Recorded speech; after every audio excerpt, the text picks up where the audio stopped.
कैसे हुआ भगवान विष्णु का जन्म। मित्रों, हम सब मनुष्यों की पहचान हमारे माता पिता से ही होती है। जी हाँ, वही माता पिता जिन्होंने हमें ये जीवन दिया है, जिनके कारण ही हम इस संसार में आए हैं। लेकिन मित्रों, क्या आपने कभी ये सोचा है कि जो संसार के पालनहार हैं, जिनके ऊपर इस सृष्टि को चलाने की जिम्मेदारी है, वो भगवान विष्णु किसके पुत्र हैं, उनके माता पिता कौन हैं?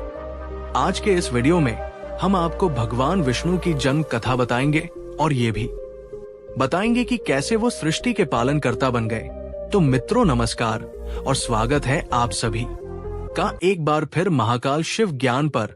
वैसे तो हमारे शास्त्रों कहते हैं कि ईश्वर वही है जो अजन्मा है, अमर है, लेकिन फिर भी हमारे शास्त्रों में हर भगवान के जन्म से जुड़ी कथा भी उपलब्ध है। मान्यता है कि ब्रह्मा जी ने सृष्टि की रचना की, विष्णु पालन करता है और भगवान शिव संहार करता। सृष्टि निर्माण के वक्त भगवान सदाशिव ने विष्णु की उत्पत्ति की थी ताकि इस सृष्टि का सफलतापूर्ण संचालन हो सके। आपको ये आश्चर्य होगा कि 84 लाख योनियों के अलावा समस्त ब्रह्मांड और स्वर्गलोक से लेकर पताललोक तक हर पल जो घटनाएं घटित रहती है, उन सब पर भगवान की दिव्य दृष्टि होती है। एक बार सदाशिव ने आदिशक्ति के साथ मिलकर शिवलोक नाम के क्षेत्र का निर्माण किया। धरती पर इस क्षेत्र को काशी कहा जाता है, जहां मरने वाले को मोक्ष की प्राप्ति होती है। आज भी वाराणसी के मणिकर्णिका घाट पर चिताओं की कतार लगी रहती है। इस काशी में सदाशिव और आदिशक्ति ने पति पत्नी के रूप में लंबे समय तक वास किया। उसी दौरान शिवजी के मन में ये विचार आया कि इस सृष्टि के संचालन के लिए किसी अन्य दिव्य पुरुष की आवश्यकता है, ताकि हम लोग सृष्टि निर्माण के प्राप्ति कर सके। ऐसी कामना करते हुए सदाशिव ने अपने बाएं अंग पर अमृत मल दिया, जिससे एक दिव्य पुरुष उत्पन्न हुआ, जिसे संबोधित करते हुए सदाशिव ने कहा कि हे वत्स, तुम आज से विष्णु के नाम से विख्यात होंगे। तुम्हारा काम सृष्टि का संचालन होगा। इस ब्रह्मांड को अपने बल, बुद्धि और कौशल से सफलता पूर्वक चलाना होगा। लोगों को सुख देने के लिए ही मैंने तुम्हें उत्पन्न किया है, लेकिन इससे कार्य साधना के लिए तुम तप करो। मित्रों, इसके बाद भगवान सदाशिव की आज्ञा मानकर विष्णु ने घोर तप किया। सालों तक वो कार्य सिद्धि के लिए कड़ी तपस्या करते रहे, लेकिन भगवान शंकर के दर्शन नहीं हुए। लेकिन उनकी तपस्या अनगिनत चलती रही। तभी उन्हें एहसास हुआ कि उनके शरीर से जलधारा बह रही है, हर तरफ पानी ही पानी है। उसके बाद प्रकृति की उत्पत्ति हुई, फिर 3 गुणसूत्र राज और तमाए, उसके बाद शब्द, स्पर्श, रूप, रस और गंध की उत्पत्ति हुई, फिर पंचभूत बने और उसके बाद भगवान विष्णु का नाम नारायण पड़ गया। हालांकि जब भी भगवान विष्णु समेत सभी देवताओं को असुरों ने परेशान किया तो भगवान सदाशिव के पास पहुंचे।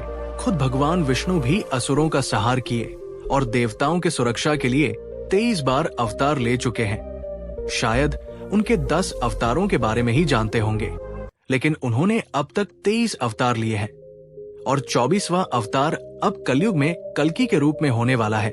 शास्त्रों में वर्णित है कि संभल के विष्णु यश नामक तपस्वी ब्राह्मण के घर भगवान कल्कि पुत्र के रूप में जन्म लेंगे। देवदत्त नामक सफेद घोड़े पर सवार होकर पापियों का संहार करेंगे और फिर से धर्म की स्थापना करेंगे। आपको ये जानकर हैरानी होगी कि 23 में से 2 अवतार अभी भी धरती पर जीवित हैं। भगवान विष्णु के 19वें अवतार महर्षि वेद व्यास, जिन्होंने महर्षि पाराशर के घर जन्म लिया, जिन्होंने मनुष्यों की आयु और शक्ति को देखते हुए वेदों के विभाजित की, अभी जीवित है। इन्होंने ही पांडवों को स्वर्ग यात्रा की सलाह दी थी। इसके अलावा भगवान विष्णु के 18 अवतार महर्षि जामदानी के पुत्र परशुराम भी अभी जीवित है।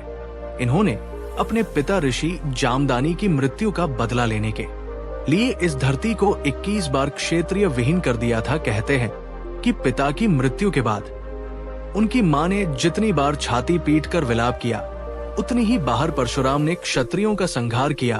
भगवान विष्णु ने अपने हर अवतार में पापियों का संहार किया, इस धरती पर रहने वाले प्राणियों की रक्षा की। तो मित्रों, आप समझ गए होंगे कि भगवान विष्णु के जन्म की कहानी क्या है और कैसे हर बार भक्तों की पुकार पर भगवान विष्णु दौड़े चले आते हैं, पापियों का संहार करते हैं और फिर समस्त ब्रह्मांड में धर्म का ध्वज लहराते हैं। आज के इस वीडियो में बस इतना ही। अगर वीडियो से आपको कोई जानकारी मिली तो इसे लाइक और शेयर जरूर करिए। इसी के साथ आप मुझे दीजिए इजाजत, मैं फिर लौटूंगा ऐसे ही कुछ और पौराणिक और धार्मिक जानकारी के साथ। तब तक के लिए जुड़े रहिए महाकाल शिव ज्ञान के साथ।